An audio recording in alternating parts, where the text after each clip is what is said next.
So, what is the secret to marketing?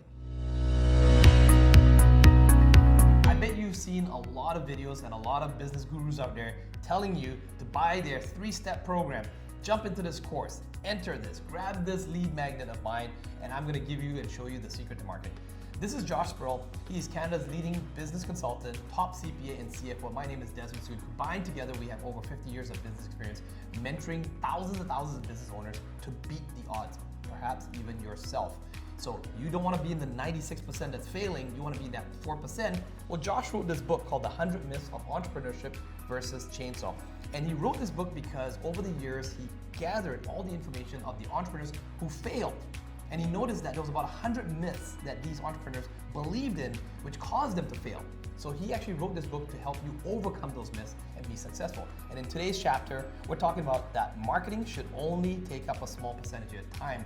Whereas, Josh, in your opinion, marketing is one of the primary areas that business owners spend time in. So what is the secret of marketing? So the secret of marketing, as I started to, work with, millionaires and see how they structure their day and what they do from 1 hour to the next. Yeah, you're like the modern day Napoleon Hill, who's literally studying what successful entrepreneurs are doing over and over and over again. Yeah. And then I realized the disproportionate amount of time they spent on generating new business as opposed to executing the existing business. Right. Yeah. They were able to systematize their existing business, hire people, but they became really good at marketing. That's right. They delegated the delivery or the fulfillment side of things as much as possible, but they then went out in the front end and focused on bringing in more in the pipeline. Now that doesn't mean that they were becoming the best video editors or writing code. Right. I mean they spent time on their marketing assets, right? Right. And so the number one secret, although probably a lot of people out there want this to be something a little bit different, the number one secret is that you have to spend more time on marketing than your competitors, right? Ideally, you would spend more time and money than your competitors, but let's start with the time, right? I mean, most of your competitors, you'll beat them, right? So we talk about having a calendar at the time, where your calendar has marketing, sales, production, administration, and human resources, right? Yes. If you look at that marketing block, the secret to marketing is they have more time for marketing, right? I have a CPA firm and we have 20 employees, right? Yeah. But I will not cancel these videos, right? At this point, we don't even have our ads running because we don't have enough slots to even book the people. You have done your marketing so well that your slots are all filled. That's right. Yeah. But I will not give up on creating the content, right? Right. I can dial the ads up if I need to, right?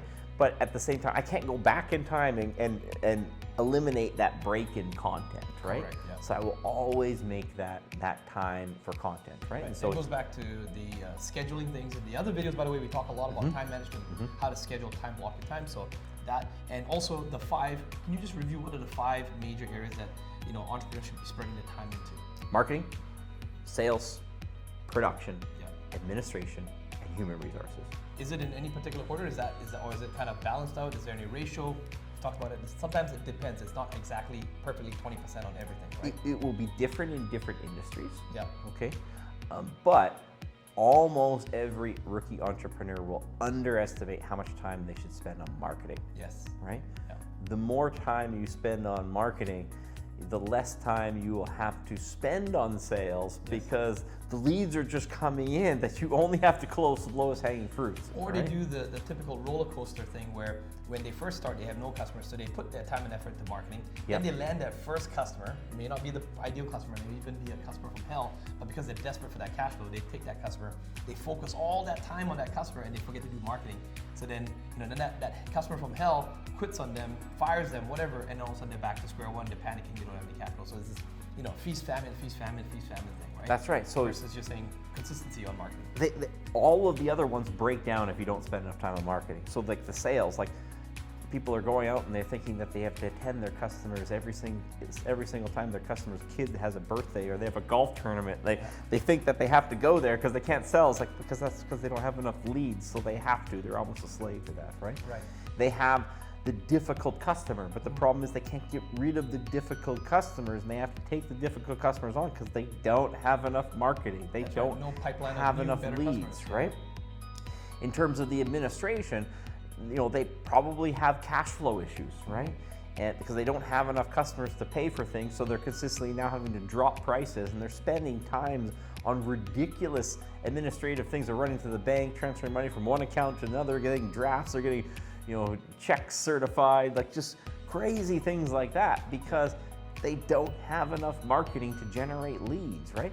Then it comes time to human resources. Well, guess what? You don't have enough money to hire the best people because you're charging below market rates. So now you're trying to make money, you're trying to save time by doing the production yourself. You don't have enough time to train your people. Yeah. Or worse yet, you find a good person and you have to let them go because you don't have enough work for them, and you got to start all over from square one. Or the good person doesn't even want to work for you because they went online and did some research on you first to see what sort of social proof you have, but you haven't put out any social proof or marketing, so they don't think that you're a good company for them to come and work at. So if you can imagine those other 4 pillars of sales and production, administration, and human resources, they're all sitting on a slab foundation of marketing. Correct. And if that thing breaks down, the whole thing crumbles, right?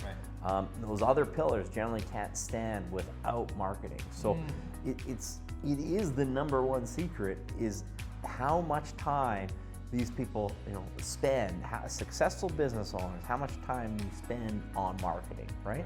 Absolutely, like obsessing about what the offer is. What's our offer going to be? Who's the target audience? What is important to them, right? What's going to go into that content that I'm going to put out online? What does my above the fold website look like, right? What's the irresistible offer? How many impressions am I getting on my ads every week, right? How many clicks am I getting on my ads? How many leads is that translating into? This is what successful business owners focus on, and they generally have really set time to meet with their marketing team.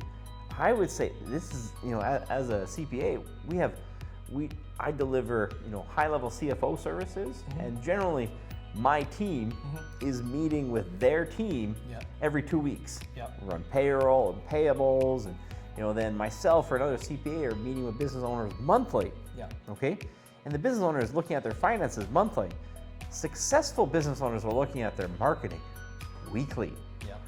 Weekly, right? And they're always making it better. And people think that marketing is like building a house. You build a website, it's great. You open up the door, you have this glorious reveal, and then for the next 25 years, it just works like that. It's like, imagine your house is just this consistent, it's a paper house, and it needs to get fixed all of the time. It needs to be updated. You need to keep building upon it, right? I mean, you look at social media. Social media is an animal. It just eats content all the time. It's evolving. It's super competitive. This is why we tell people on YouTube to be, start on YouTube, because it tends to, it's a little more evergreen. People will see your video from 3 years ago. They'll see it, 3 or 4 years later, right? But on social media, you put that thing in there, that thing is gone in a few days, hot, right? One moment, 1 hour, and next moment you're not.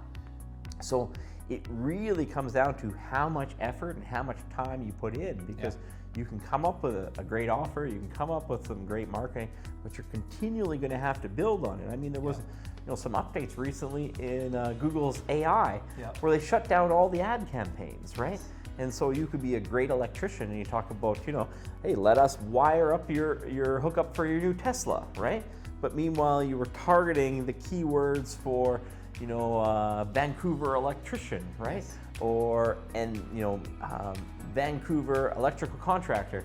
And Google's AI said that, well, your keywords aren't in your headline, so we're going to pull them all down, right?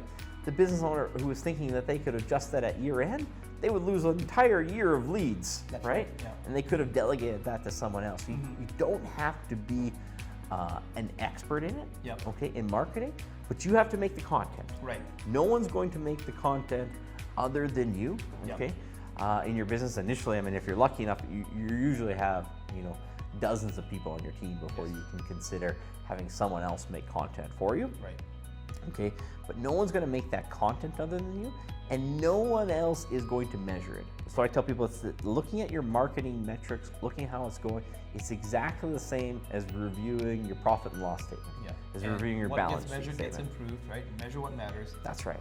Josh, really quickly, on every single video, by the way, if you're just watching and joining us for the first time, we do give action steps in every video, not just teaching you or explaining to you how to overcome these myths. So the action steps for this particular video, in terms, they understand now, or you understand now that marketing is important, but 3 different levels: complete beginner, intermediate, advanced level business owner. What would you recommend? You know, is it going to be different for each one of them? What are some marketing initiatives that they can do off the bat? They all need time to make content.